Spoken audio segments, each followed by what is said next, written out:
Hello, my name is Ben Useley, and today I will be talking to you about the International Paralympic Committee, and more importantly, the structure of the International Paralympic Committee and the leaders involved with the International Paralympic Committee and their leadership styles. Before that, here's a quick background introduction into the International Paralympic Committee.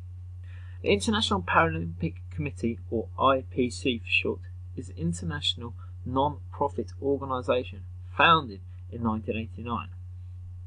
It is the governing body for the Paralympic movement across the world. The IPC can be described as an umbrella organisation. This means it is made up of many different governing bodies, 174 to be specific. As mentioned before, it is the governing body for the Paralympic movement and therefore organises the Paralympic Games. The 1994 Winter Paralympics in Norway were the IPC's first after taking over in 1989. There are many theories involved with organising sport organisations, but today we'll be focusing on two for the IPC: its structure and its leadership, their leadership styles and how they lead change. Structure. Structure of an organisation can influence the way people can behave within that organisation. Within structure there are three components to it: complexity, formalisation and centralisation. Before we go any further, here's a quick look at the IPC's organisational structure. As you can see at the top, you have the Executive Office. This is made up of things such as the President's Office, the Governing Board Services and Human Resources. Coming off to the right, as you can see, you have the IPC Sports, IPC Athletics, IPC Swimming and IPC Snow Sport. These are the different areas of the Paralympic Games. Coming off below the Executive Office, you have different departments such as Media Communication, Medical and Scientific, and Finance and Corporate Services. Within these different departments, they will have each specialised areas for different areas, such as Finance and Corporate Services. Within there, you have Finance and Administration. The Finance team will have its own leader, which will then report to the leader of the Finance and Corporate Services area department. That leader will then report back to the Executive Office, such as the Governing Board or the President. Organisations are differentiated in three different ways: horizontal, vertical and spatial. To start off with, we will look at horizontal. Horizontal is where specialised tasks are delegated to different employees or groups of employees.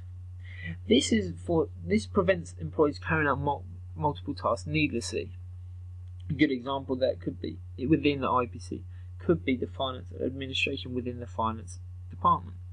Instead of having one overall area for finance, they split finance and administration as to stop employees doing multiple tasks and therefore becoming experts in their own area. Horizontal also looks at the specialisation versus departmentalisation. Specialisation is the division of work into simple and repetitive tasks. Departmentalisation is where an organisation is split into units according to product and service that it provides. A good example of this would be the IPC. As you can see from its structure, the departments are specialised into things like media and communications, marketing and finance. These are different departments based on the service it provides. The next part of complexity is vertical. This refers to the high number of levels in an organisation. The higher number of levels equals the complexity of the organisation. For the IPC, it is very complex due to not a lot of levels making up its structure. This is also can be due to the many number of governing bodies that make up the IPC. Third and finally for complexity is spatial. How geographically dispersed an organisation is.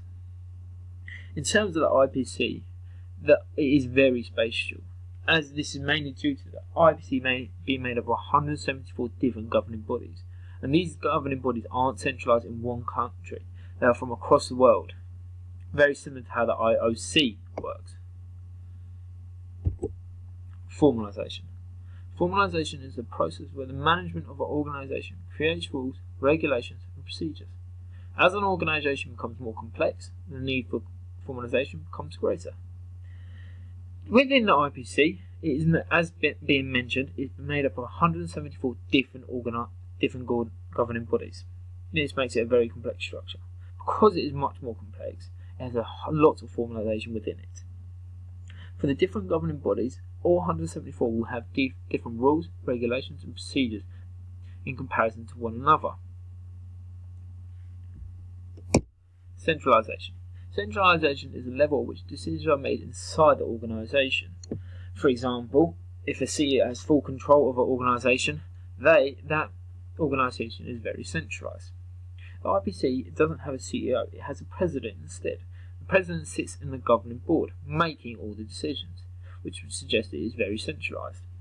However, this president is appointed by the General Assembly. This General Assembly is made up of the 174 different governing bodies that come together to make the IPC. They appoint the president every 2 years. This process wouldn't be very centralised, however the overall decision making by the president and the governing board is very centralised. Leadership. Leadership is key in any organisation, let alone just sports organisations. Without clear leadership, organisations aren't working as efficiently as possible. There are two categories of leaders, transformational and transactional. IPC has had 3 leaders in forms of president of the board, and they are Robert Stedwood, Philip Craven and Andrew Parsons.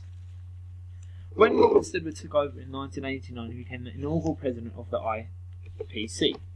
He can be defined as the transformational leader for the IPC, as he was the one who transformed the IPC into the modern committee that it is today. He took over from the ICC, brought the IPC forward, and oversaw the first Paralympic Games for the IPC. In 2001, Robert Stedwood stepped down and Philip Craven took over. He was voted in by the General Assembly. He can be described as a transactional leader. He took what Robert Stedwood had built before him and took it into new parallels. He decided that the best way to do this was to gather more governing bodies from across the world, but he's mainly known for his deal with the IOC, the International Olympic Committee. He brought the IPC into line with the International Olympic Committee, making one another equal within themselves. In 2017, Philip Craven decided to step down and was replaced by Andrew Parsons, again voted in by the General Assembly. However, he has not been in charge very long, and thus we cannot get a clear decision as to what kind of leader he will continue to be. Leading change. There are 4 styles in which a leader can lead change: persuasion, collaboration, participation and direction. For persuasion, this is where a leader can gain support for change by generating an understanding and commitment through things such as a small group briefing. For the IPC, this can be seen as when the governing board comes together and discusses new ideas to take the IPC forward. Collaboration. This is a widespread involvement of employees and decisions on what and how to change, i.e. for the IPC, this is the 174 different governing bodies coming together to discuss where the IPC currently sits. Participation. The change leaders retain overall coordination and authority, but delegate elements of the change process. This is clear in the departmentalisation of the IPC. Direction. Change leaders make the most decisions about what to change and how. Use of authority to direct change. Recommendations. After looking at the structure and leadership at the IPC, there are a couple of recommendations taken into consideration. First is to do with the structure. Even though IPC is a fairly new governing body, its structure is already very tall to the high number of governing bodies that make it up. The recommendation here would be not to overcomplex the structure. Overcomplexing the structure would mean leadership and authority might not be clear to those below it. And formalisation.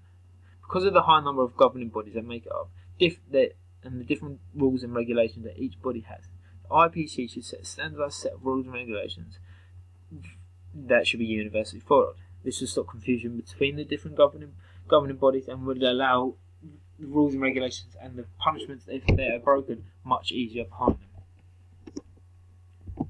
Thank you for listening to this PowerPoint. Here are a couple of references I use for the PowerPoint.